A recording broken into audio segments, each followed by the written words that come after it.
milk. Today we're going to be making this piece of junk, which is going to be in Maya and Mudbox. It's a very good elementary lesson of texturing, UVs, and some modeling that is a little weird, especially the handle here. Okay. Alright, first thing, it might be helpful for me to show you what my process is based upon putting this in Maya. Even though I'm not going to use it as an image plane, it's still nice to have it right there to show. So I'm going to just take this image, copy the image, launch Photoshop up, and then put that in the background. And this will give you an idea on how to do that.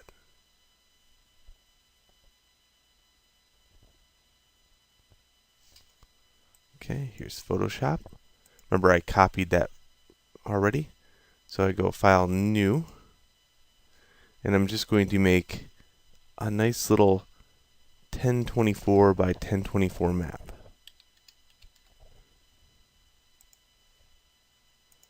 And then paste that in. There it is. Now, it doesn't have to be so huge. In fact, it might be helpful if it wasn't huge. So I'll leave it just the way it is so it doesn't pixelate. As long as it's on the square, that'd be fine.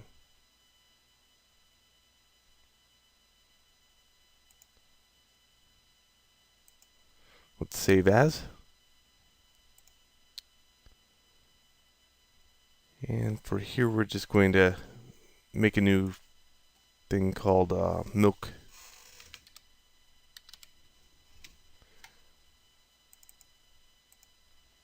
And I'll save that as a TGA.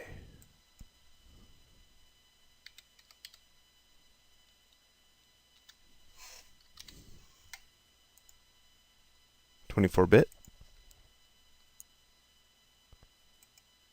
Back to Maya.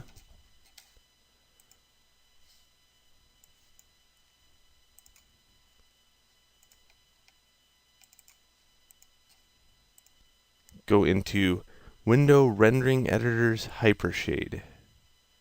This is where we can drag textures in.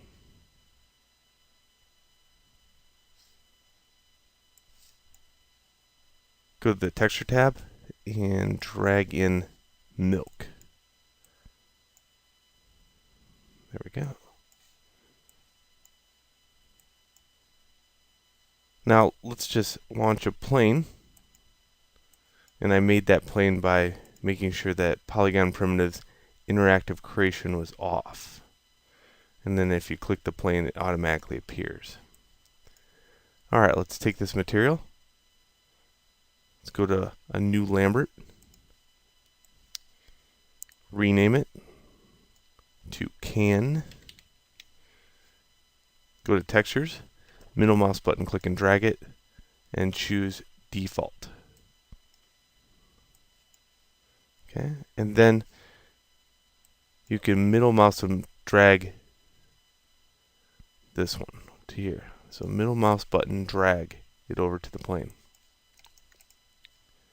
And there we go. We have it in the background, and we can, again, I'm not going to model from it. It's just nice to be able to show you what I'm doing. So I'm not going to use it as an orthographic view plane. In fact, I'm going to tip it just a little bit like that so I can reference it every once in a while, but it's not in my way. Then I'll put it on a layer. Also, it would be nice, see how many polygons there are? That's me accidentally maybe clicking on it from time to time, and I don't want that. So here, I could throw it on a layer. I can also reduce the polygon count by clicking on it. Click and drag with the middle mouse button. So you have to highlight both those words. And I like it, it's just at a weird angle. So let's 90-degree that. There we go. Perfect. It's off in the background. Once in a while I can flip it around. So I could template that out or write protected out. Now I can't click on it. Does it show up in 4? Yes, and that's why I wanted just one polygon.